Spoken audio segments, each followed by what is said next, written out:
Olá, meus amigos, um dia de muita paz para todos nós, a paz do nosso Cristo, a paz do trabalho íntimo.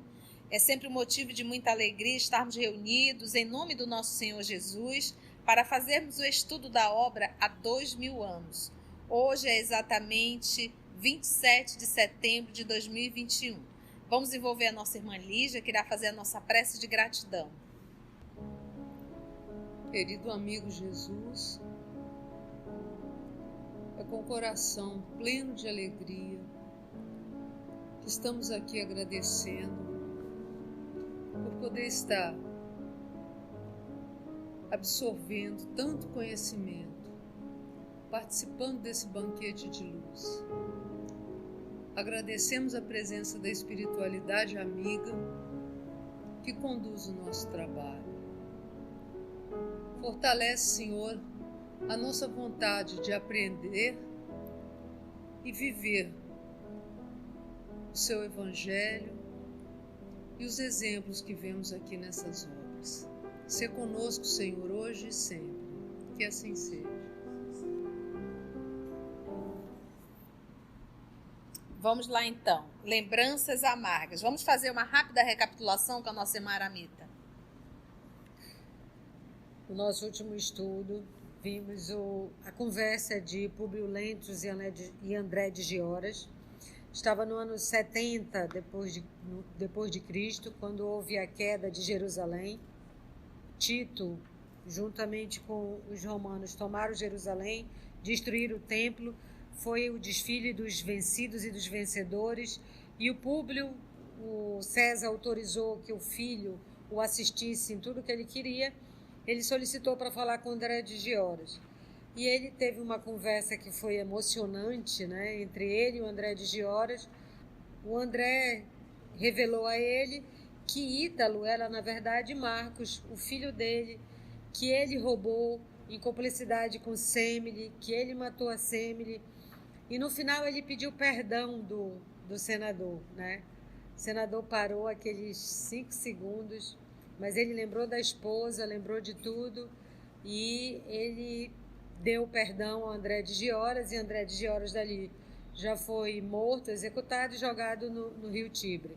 Terminou ele chegando em casa e pegou a cruz de Simeão, que a Lívia deixou para ele, e chorou amargamente todas as suas mágoas e penas.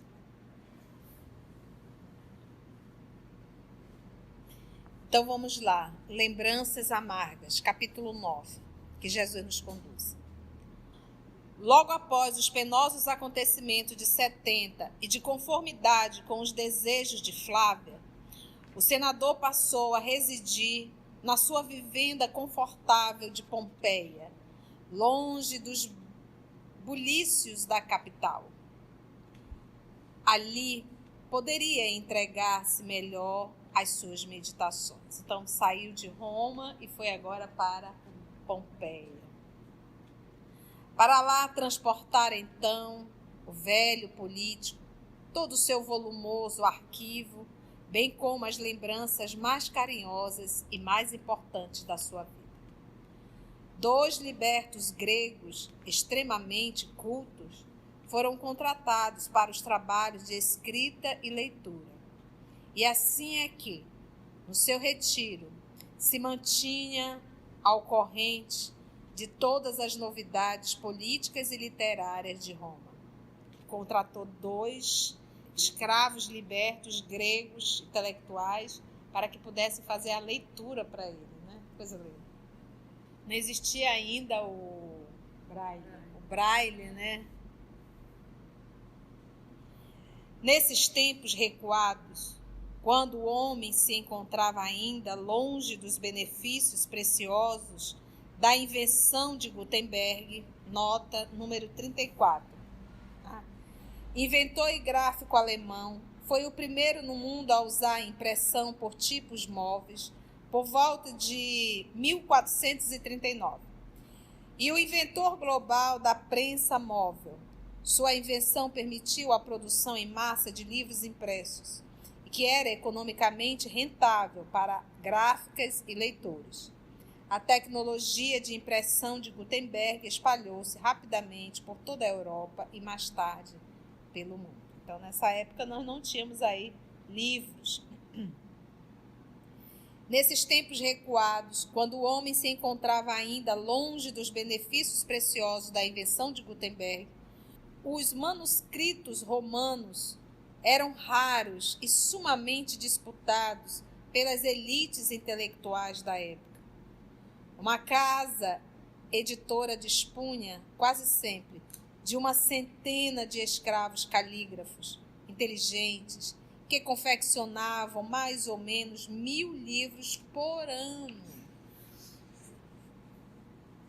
Então, será que era um valor insignificante, né? Só os ricos e poderosos. Só os ricos e poderosos podiam. A gente vai percebendo como a misericórdia divina vai trabalhando e a gente não vai se apercebendo. Imagina que nessa época, como era pergaminho, e pergaminho era um material muito caro, a escrita era algo muito caro, então pouquíssimas pessoas sabiam ler e muito menos escrever. Então a intelectualidade ela estava realmente reduzida a poucos. Veio o nosso querido aí Gutenberg e trouxe esse manancial aí de livros. Hoje nós temos acesso, tivemos um período acesso, obviamente muito caro. Aí se formaram o quê? As bibliotecas, onde você tinha que se direcionar para uma biblioteca, ali esperar a profissional que te atendesse, emprestava às vezes o livro, ou então você tinha que fazer as pesquisas ali mesmo. Você precisava daquele profissional, porque era ela que iria te dizer aonde estava o tema, o material que você buscava.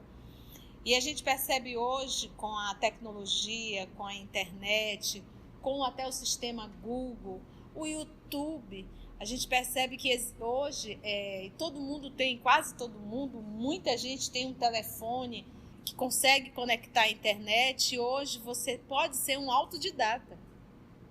Porque hoje você encontra tudo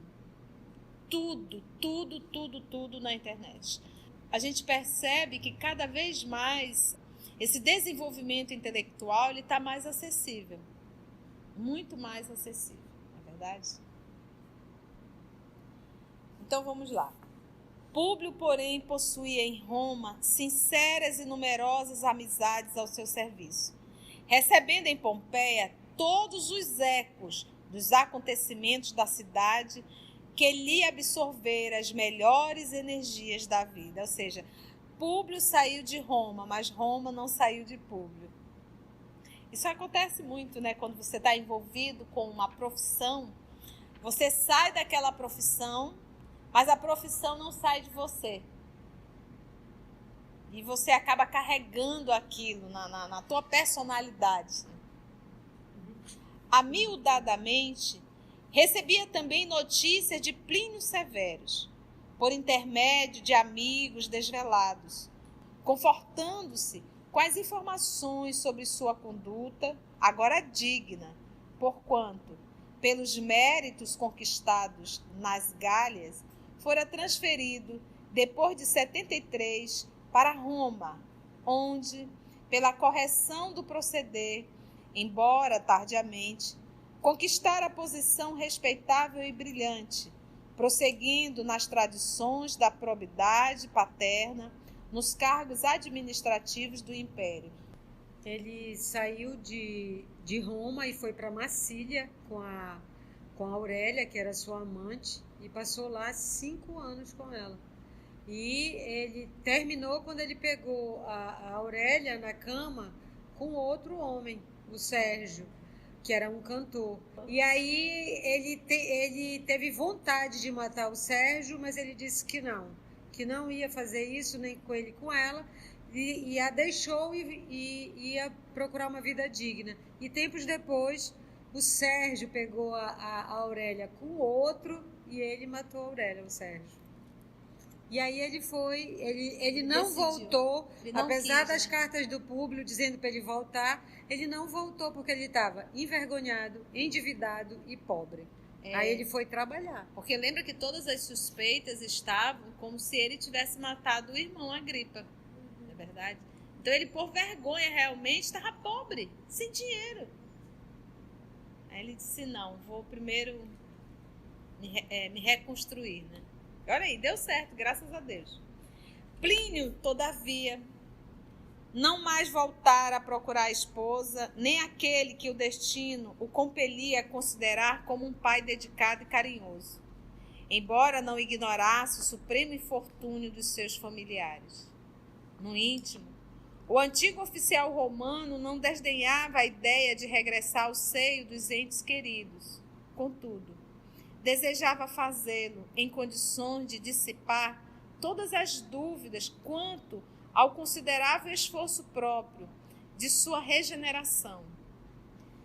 Galgando postos de confiança na administração dos Flavianos, queria uma posição de maiores vantagens morais, de maneira a levar aos seus íntimos a certeza da sua reabilitação espiritual. Corria o ano de 78, na placidez das paisagens formosas da Campânia, enquanto Tibur representava uma estação de cura e descanso regenerador para os romanos mais ricos. Pompeia era bem a cidade dos romanos mais sadios e mais felizes. Pompeia, então daí essa construção, essa alegria toda. Em suas vias públicas encontravam-se a cada passo os mármores soberbos e o bom gosto das mais belas construções da capital aristocrática do Império, que é Roma.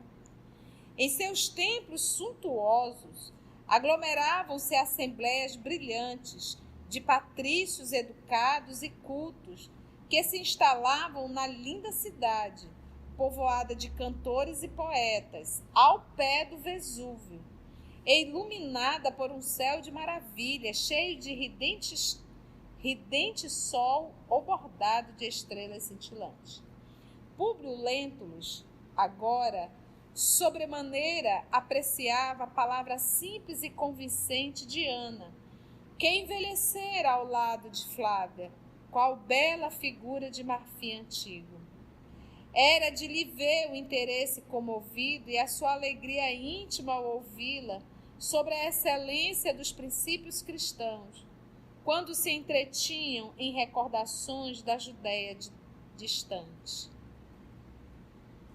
Nessas amáveis palestras, entre os três, logo após o jantar, discutia-se a figura do Cristo e as sublimadas ilações da sua doutrina, conseguindo o senador, pela força das circunstâncias, meditar melhor os grandiosos postulados do Evangelho, ainda fragmentário e quase desconhecido, para ligar os princípios generosos e santos do cristianismo à personalidade do seu divino fundador, que seria Jesus.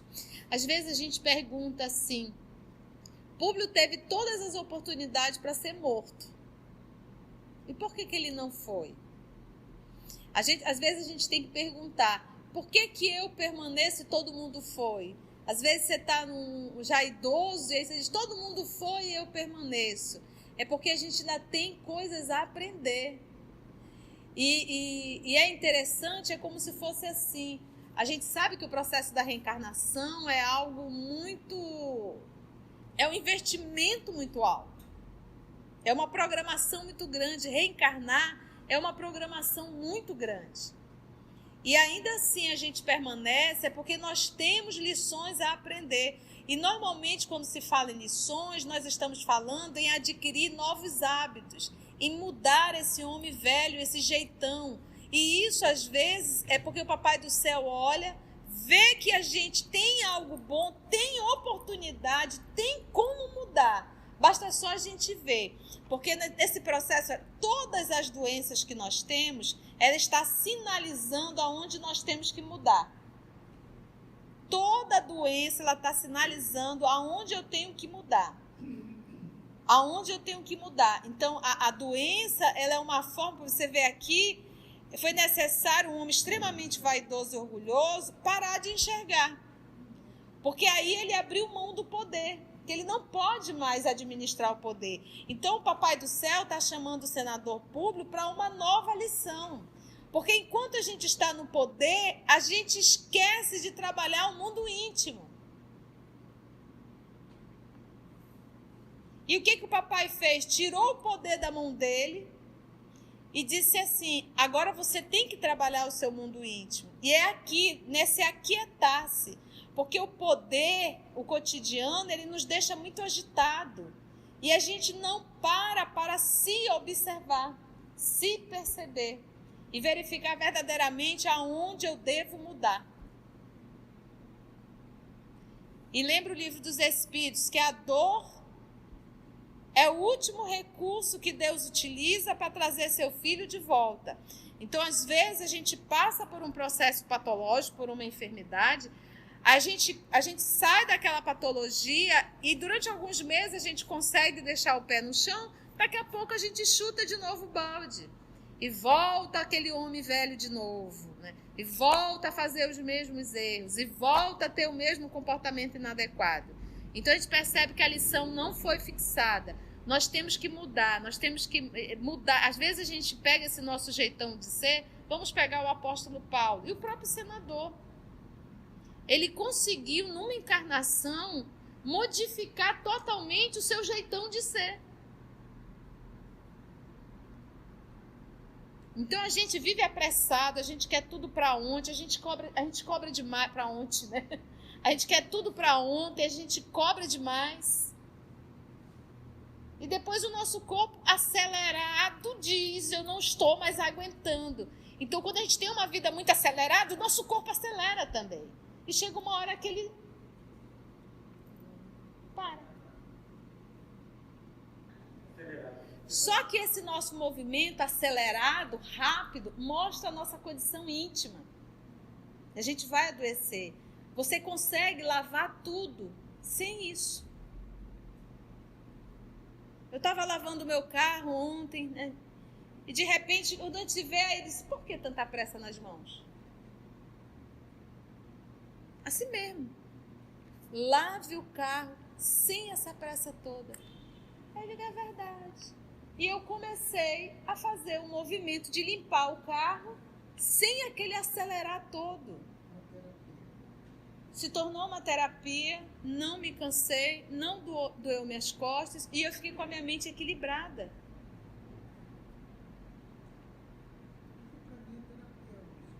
Exatamente, o Alan está dizendo, tudo para ele é terapia.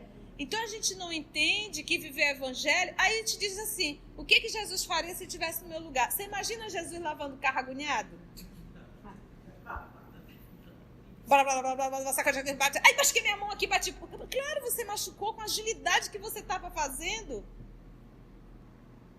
Então vocês observam que são coisas tão simples do nosso cotidiano que a gente não se apercebe. Então a gente observa que as nossas atitudes, ela reflete no nosso mundo íntimo. Então é sempre assim. Como é que Jesus dirigia? A 80? Eu tenho certeza que não. Porque ele ia se preocupar se iria aparecer um cachorro, um gato, uma criança, qualquer pessoa na rua. Com 60 eu tenho probabilidade de parar, com 80 eu não tenho. Tá certo que quando eu entro em bairro eu vou a 40. Mas se eu pego uma estrada, eu quero pisar um pouquinho. Não é verdade? Então, como é que Jesus iria dirigir? Se Jesus fosse lavar o carro, ele ia lavar agoniado? Se ele fosse varrer uma casa, ele ia varrer agoniado? Se ele fosse lavar uma louça... Você já viu as pessoas fazendo comida e lavando louça agoniado? Gente, é um barulho infernal na cozinha, é um bate-bate que tu fica doidinha. E não só você fica agitada, como você também agita todos aqueles que estão dentro da tua casa. Porque o nosso jeito acelerado acelera a casa toda. Vocês já tinham pensado nisso? Então o senador está sendo chamado a isso. Perdeu a visão, permanece encarnado, porque eu te amo muito. Isso é Jesus para ele. E eu sei que esse coração está pronto.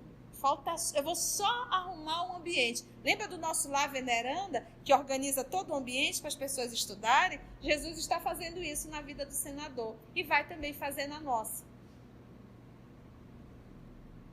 arruma um ambiente necessário para colocar a gente num banquinho para estudar. E se for necessário, ele tira a perna, ele tira a visão, ele vai tirando, que é para a gente poder sentar e aprender a lição. Ficou claro isso? Longas horas ficavam ali, no terraço, amplo, sob a luz branda das estrelas e usufruindo a carícia das brisas da noite, que eram como que bafejos de inspirações celestes. Aquelas três criaturas, em cujas frontes se vincavam as experiências dos anos. Vincar aí de marcas, né? Por vezes, Flávia fazia um pouco de música, que lhe saía da harpa como vibrante gemido de dor e de saudade. Alcançando o coração paterno, mergulhado no abismo das reminiscências dolorosas, é que a música dos cegos é sempre mais espiritualizada e mais pura, porque na sua arte fala a alma profundamente, sem as emoções dispersas dos sentidos materiais. Gente, isso é um poema. Uma noite, obedecendo ao hábito de muitos anos, vamos encontrar aquelas três criaturas no espaçoso terraço da vila de Pompeia, em doces rememorações. Havia mais de 7 anos que quase todas as palestras versavam ali sobre a personalidade do Messias e a excelsa pureza da sua doutrina. Observada, antes de tudo, a precisa descrição, porquanto os adeptos do cristianismo continuavam perseguidos, embora com menos crueldade. Em todo caso, invariavelmente, a conversação era de enfermos e de velhos, sem provocar o interesse dos amigos mais moços e mais felizes. Depois de algumas lembranças e comentários de Ana a respeito da angustiosa tarde do Calvário, exclamava o velho senador em tom convencido: de mim para comigo, tenho a certeza de que Jesus ficará para sempre no mundo como o mais elevado símbolo de consolação e fortaleza moral para todos os sofredores e para todos os tristes.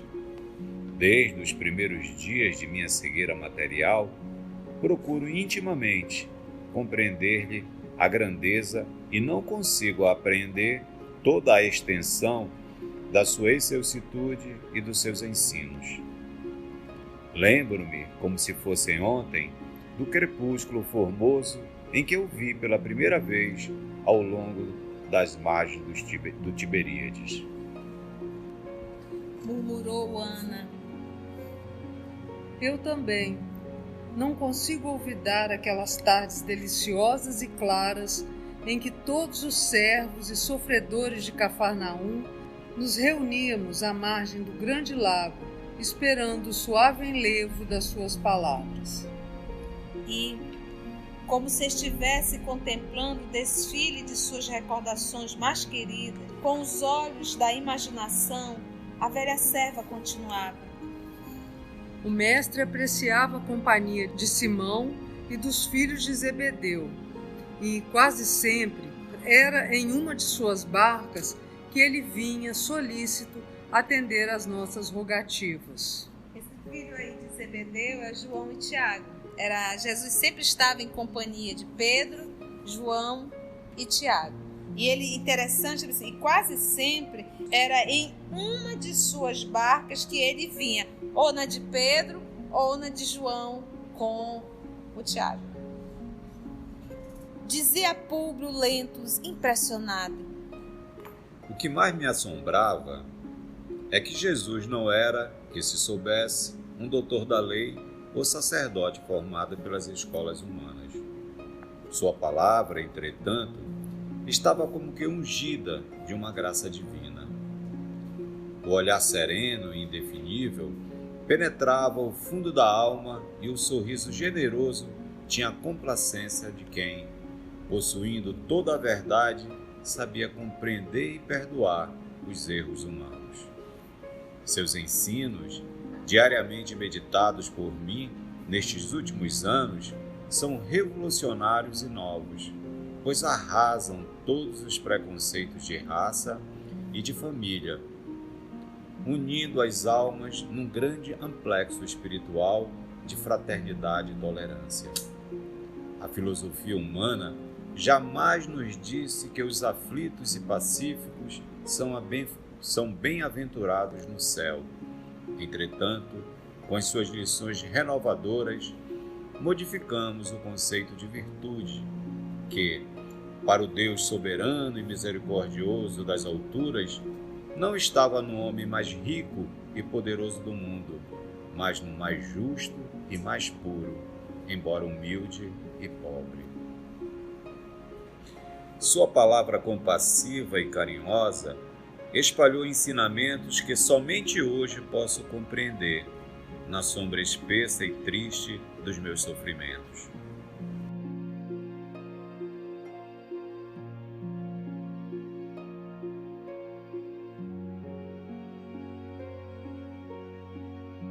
Essa fala do senador merece realmente uma reflexão. Diz o senador: o que mais me assombrava é que Jesus não era, que se soubesse, um doutor da lei ou sacerdote formado pelas escolas humanas, porque não havia e não existe nenhuma escola que venha a ensinar algo para um Cristo. Jesus, ele é um Cristo, um espírito que a matéria não exerce nenhuma influência. Não houve infância para Jesus. Ele teve um corpo infantil, mas não uma mentalidade infantil. Porque a reencarnação, o período da infância, é justamente para nós cairmos na bênção do esquecimento de nossas faltas passadas. O Cristo não tem faltas passadas. Ele já é um Cristo. Então, o processo da reencarnação dele não houve infância. Nós vamos ver isso muito bem explicado na obra Boa Nova, logo nos primeiros capítulos que está no nosso canal. E era interessante que Maria dizia que ele ia para o templo e conversava com os doutores, e os doutores faziam perguntas e ficavam assim, assustados com a resposta daquele menino, que era muito mais superior do que qualquer resposta que qualquer um doutor da lei pudesse dar. E aqui ele afirma: Jesus não estudou, não aqui na terra, não tinha. Formado pelas escolas humanas. Sua palavra, entretanto, estava como que ungida de uma graça divina. O olhar de Jesus sereno e indefinível, o olhar sereno e indefinível, não tem como definir, penetrava o fundo da alma. O olhar de Jesus penetrava no fundo da alma. E não é aquele olhar, porque às vezes tem pessoas que dizem: não, eu gosto de falar olhando. Mas é um olhar que você olha e um olhar agressivo. Um olhar que incomoda. Não tem aquele olhar agressivo, a pessoa diz: não, eu não suporto quem abaixa os olhos. Mas é porque às vezes a gente abaixa, porque o olhar da pessoa, inquietude, não, é porque incomoda, agride. Às vezes tem um olhar que agride. É diferente do olhar do acolhimento. E o Cristo tem esse olhar, o olhar profundo, que olha o fundo da alma. Mas ele olha o fundo da alma e ele é interessante como ele diz. E o sorriso generoso. Tinha a complacência de quem, possuindo toda a verdade, sabia compreender e perdoar os erros humanos. Então é aquele olhar que olhava para a alma, mas o sorriso, os lábios, era de acolhimento, não era de censura, não era de agressão, não era de julgamento. Seus ensinos diariamente, meditados por mim nestes últimos anos, são revolucionários e novos. Mas foi preciso, para ele fazer esse cadinho aqui, a cegueira. A verdade em relação à morte de Marcos. O sumiço, o desaparecimento de Marcos. Então foi necessário, é a fala de Jesus: senador, agora.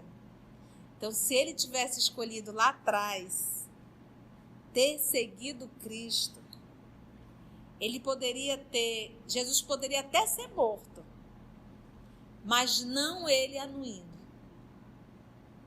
Porque ele poderia ter mudado, aquele momento ali, ele poderia ter mudado aquela história. E ele teve a filha curada. Então você para hoje e faz um balanço em relação à vida do senador. O que seria mais doído, doloroso, mais sofrimento? Ele ter naquele momento entendido a lição do nosso Senhor Jesus? Ou agora, só nesse momento, ele ter entendido a lição do nosso Senhor Jesus? Aonde mais dor? Assim somos nós, gente. A nossa vida é igualzinho, não muda nada. Cada estudo nosso é Jesus nos chamando à mudança. Cada estudo, eu sempre digo, não é à toa que nós estamos aqui. Nós aqui, inclusive eu, somos os mais necessitados. É verdade isso mesmo. Quem está aqui ouvindo ao vivo e a cores, né? Assim que diz, é porque é como se dizer assim, olha, eu vou te pôr lá frente a frente para você ouvir a espiritualidade falar. Para que a gente... Segunda vez, né? Nós então, né? Para que justamente você não espere chegar na sua velhice e a enfermidade tomar conta e você aí começar a refletir em coisas que você poderia ter mudado. Qual é a próxima encarnação do senador no livro 50 anos depois? Ele vai vir como escravo. Olha a programação da sua reencarnação. Porque aqui ele começou a refletir, mas ele ainda não começou a reparar. Mas ele sofreu tanto se não foi uma reparação? Não. Tudo isso aqui que ele viveu foi consequência da sua vaidade e do seu orgulho. Lembra que a cegueira, ele está o quê? Ele está reparando, expiando o mal lá atrás ainda. Como senador que ele mandava, ele prendia e mandava cegar. Na frente dele.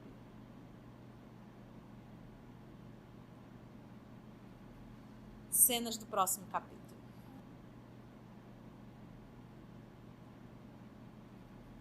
Queridos amigos, agradecemos assim a Deus nosso Pai, a Jesus, o amor verdadeiro de nossa vida, esse irmão incomum, esse mestre que não nos abandona e que nos espera há milênios, que nós possamos, Senhor, refletindo nas lições do senador, nas dores vividas, que nós possamos repensar no que temos feito de nossa vida. Que assim seja.